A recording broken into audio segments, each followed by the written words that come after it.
Happy Holi ସମସ୍ତଙ୍କୁ ମୋ ତରଫରୁ ଅନେକ ଅନେକ ଶୁଭେଚ୍ଛା।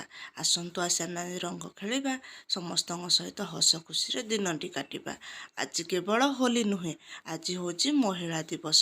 ସତରେ ଗୋଟେ ମହିଳା ଆଜି କେଉଁଠୁ ଯାଇକି କେଉଁଠି ପହଞ୍ଚିଲାଣି। ସେ କେବଳ ହାଣ୍ଡିଶାଳରେ ରୋଷେଇ କରୁନି।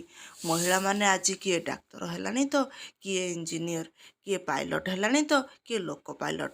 ଆଉ ମୋ ଗାଁ ଗହଳିର ମାଆମାନେ ଆଜିକାଲି ଆଉ କମ୍ ନାହାନ୍ତି। ସେମାନେ ବି କିଛି କିଛି ରୋଜଗାର କଲେଣି। ନିଜ ପରିବାର ସମ୍ଭାଳିବା ସହିତ ସେମାନେ କିଛି ରୋଜଗାର କରୁଛନ୍ତି। ତେଣୁ ସେଇ ମାଆମାନଙ୍କ ପାଇଁ ଆଜି ମହିଳା ଦିବସ। ନିହାତି ସେମାନଙ୍କୁ ଆମେ ୱିଶ୍ କରିବା। ସତରେ ମାଆମାନଙ୍କୁ ଆଜି ମୋତେ ଦେଖିଲେ ଗର୍ବ ଲାଗେ। ଦିନ ଥିଲା ମା ରୋଷେଇ ଘରେ କେବଳ ଘର କାମ ସାରି ରହିଯାଉଥିଲା, କିନ୍ତୁ ଆଜି ସେ ବାହାରି ଆସିଲାଣି ତା ରୋଜଗାର ପାଇଁ। କେବଳ ସେ ରୋଜଗାର କରୁନି, ରୋଜଗାର କରିବା ସହିତ ସେ ମା ସମ୍ମାନ ମଧ୍ୟ ପାଉଛି।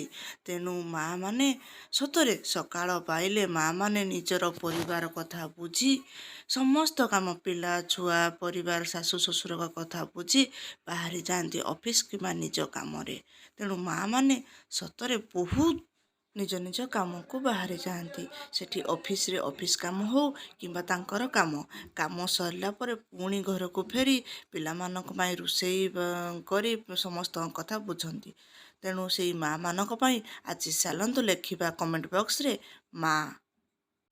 ଭିଡ଼ିଓଟିକୁ ଲାଇକ୍ କରନ୍ତୁ, ସେୟାର କରନ୍ତୁ ଆଉ ବହୁତ ମାତ୍ରାରେ କମେଣ୍ଟ କରନ୍ତୁ। ମହିଳା ଦିବସରେ ମୋ ତରଫରୁ ସବୁ ମାଆମାନଙ୍କୁ ଶୁଭେଚ୍ଛା।